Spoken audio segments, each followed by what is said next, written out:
All right, let's talk about Greenland. Greenland and Denmark are preparing for a White House showdown. U.S. Vice President J.D. Vance and Secretary of State Marco Rubio will be hosting foreign ministers of both Denmark and Greenland.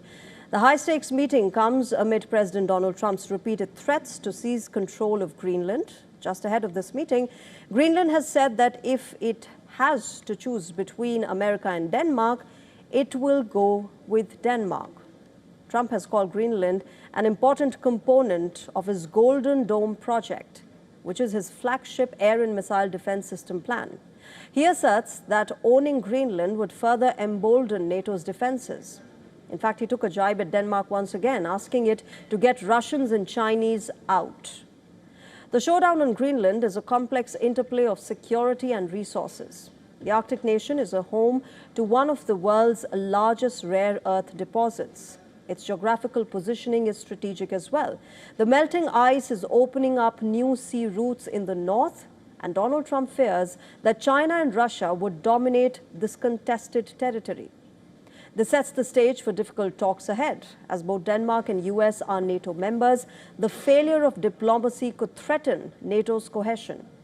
The give and take on the diplomatic chessboard will likely include exclusive American military presence, extraction rights of rare earths, and maintaining distance from China and Russia. But the doubt still persists whether Donald Trump's plan to own Greenland is negotiable.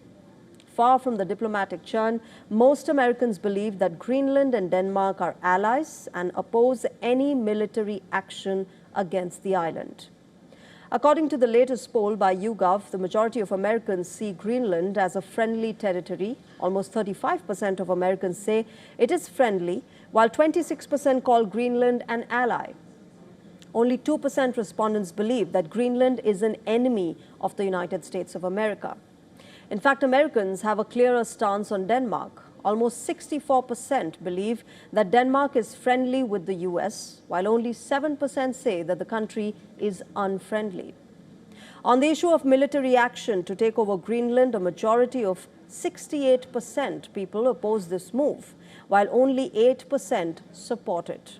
A majority of Republican respondents also oppose the direct military takeover of Greenland. I don't know how to prepare myself and my son. I have a 6-year-old, so I don't know how to prepare. Overwhelming. That I can put that in one word. It is quite overwhelming, especially with the example he set with Venezuela. It will happen. The United States will try to buy Greenland, or they will invade it. They have anger. They're very upset. They're frightened. Meanwhile, the Washington summit on Greenland could pave the way for two things: confrontation or cooperation. And until then, the fate of Greenland hangs in balance.